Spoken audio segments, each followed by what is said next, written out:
Hi everyone. In today's tutorial, we will show you how to add a home address in Google Maps so you can quickly get your directions and save time when traveling.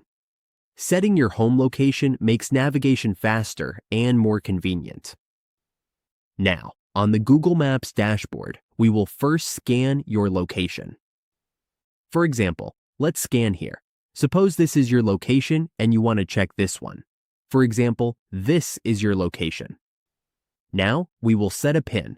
We will click that pin, and once you add that, you just have to click Add a Missing Place. We will label it as Home. Then, we will set the category.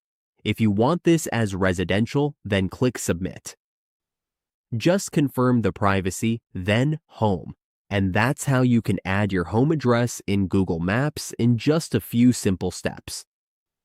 Now you can easily access directions and plan trips more efficiently.